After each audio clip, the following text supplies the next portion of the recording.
라이드 앤 딜라이트 말씀 묵상의 시간입니다. 사랑하는 주님, 오늘도 새날을 열어주니 감사합니다. 모든 지혜의 근원이신 아버지 하나님, 오늘도 주님의 말씀이 우리의 입술과 마음을 살피게 하시니 감사합니다. 세상의 수많은 소리들 속에서도 주님의 세미한 음성을 듣기 원합니다.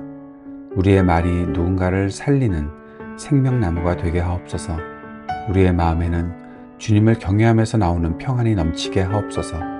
성령님, 오늘도 우리의 마음을 새롭게 하시고 주님의 지혜를 깨닫고 그 깨달음을 삶으로 옮기는 용기를 허락하옵소서. 예수님 이름으로 기도드립니다. 아멘.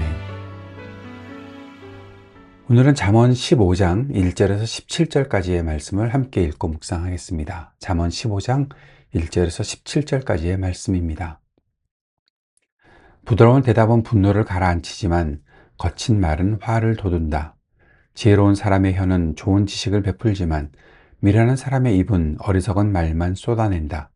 주님의 눈은 어느 곳에서든지 악한 사람과 선한 사람을 모두 지켜보신다. 따뜻한 말은 생명나무와 같지만 가시 돋친 말은 마음을 상하게 한다. 어리석은 사람은 자기 아버지의 훈계를 업신여기지만 명철한 사람은 아버지의 책망을 간직한다. 의인의 집에는 많은 재물이 쌓이나 악인의 소득은 고통을 가져온다.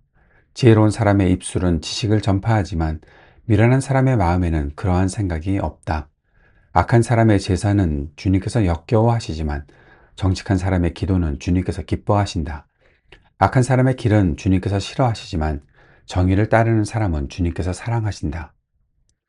옳은 길을 저버리는 사람은 엄한 징계를 받고 책망을 싫어하는 사람은 죽임을 당할 것이다.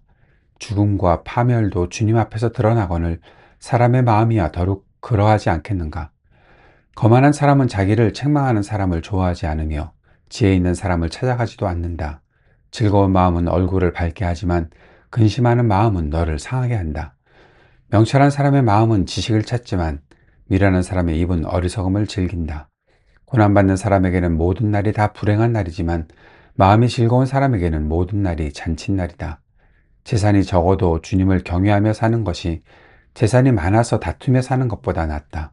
서로 사랑하며 채소를 먹고 사는 것이 서로 미워하며 기름진 쇠고기를 먹고 사는 것보다 낫다. 말의 온도와 마음의 자리. 오늘 이 부분을 살펴보려고 합니다. 그래서 지혜자의 두 가지 기둥을 살펴보려고 하는데요. 바로 그것이 말과 마음입니다. 첫째는 말의 파급력을 오늘 본문 1절에서 4절, 7절에서 볼 수 있습니다. 부드러운 대답과 과격한 말, 따뜻한 말과 가시돋친 말을 대조하고 있습니다. 지혜는 단순히 지식을 아는 것이 아니라 그 지식을 상황에 맞게 선히 베푸는 언어의 온도 조절 능력임을 강조하고 있는 거죠. 둘째는 마음의 태도와 시선입니다. 8절에서 17절까지의 말씀을 그렇게 요약해 볼 수 있는 거죠. 하나님은 겉으로 드러나는 제사, 종교적 행위보다 마음의 중심을 보신다라는 거죠. 특히 여호와를 경외하는 것이 가난 속에서도 화목을 누리게 하는 비결이라는 사실을 보여주고 있습니다. 이 말과 마음의 태도, 그리고 시선, 이것이 바로 지혜가 어떻게 우리 안에서 활용되고 있는지를 보여주는 것입니다. 이 본문을 우리 삶에서 한번 해석을 해본다면 어떻게 해석할 수 있을까요? 우리는 SNS 메신저를 통해서 그 어느 때보다 많은 말을 쏟아내며 살고 있습니다. 그러나 정작 유순한 대답보다는 날선 댓글, 혐오의 언어가 지배적이죠. 또한 무한 경쟁 사회 속에서 채소보다 살찐 소를 먹기 위해 서로를 미워하는 것이 당연시 되기도 하는 것이 현대 사회의 모습이 아닌가 생각합니다.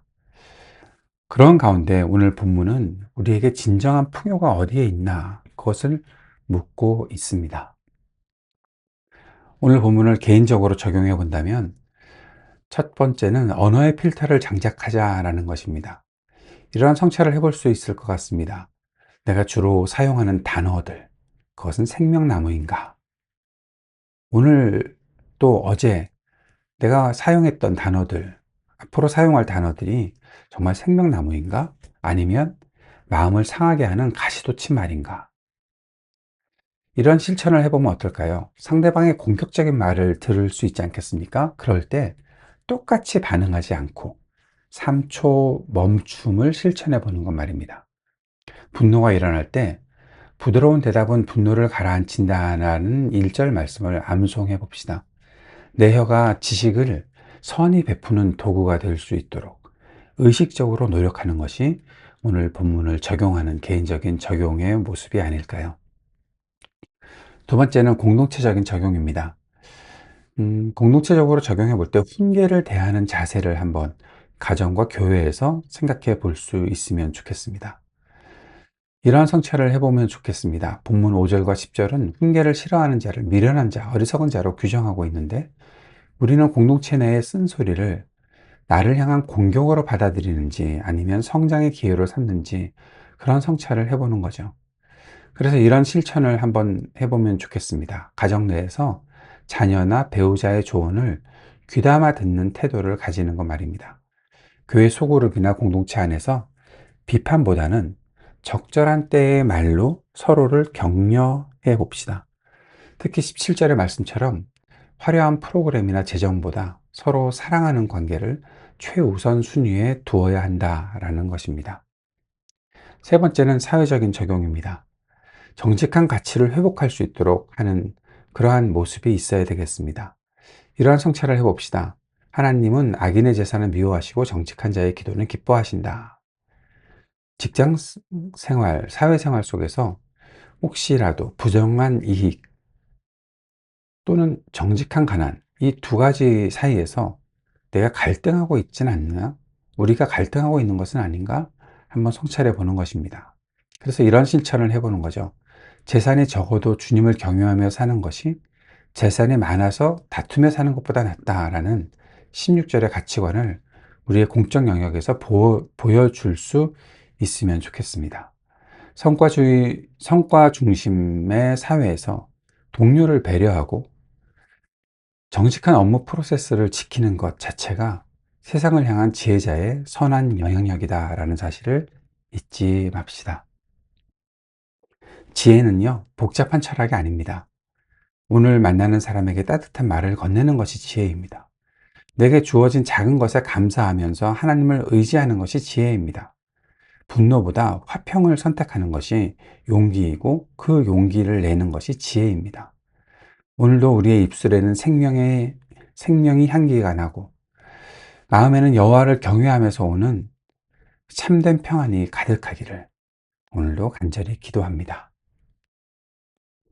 주님께서 가르쳐 주신 기도 함께 드리겠습니다. 하늘에 계신 우리 아버지, 아버지의 이름을 거룩하게 하시며 아버지의 나라가 오게 하시며 아버지의 뜻이 하늘에서와 같이 땅에서도 이루어지게 하소서. 오늘 우리에게 일용할 양식을 주시고 우리가 우리에게 잘못한 사람을 용서하여 준 것 같이 우리 죄를 용서하여 주시고 우리를 시험에 빠지지 않게 하시고 악에서 구하소서. 나라와 권능과 영광이 영원히 아버지의 것입니다. 아멘.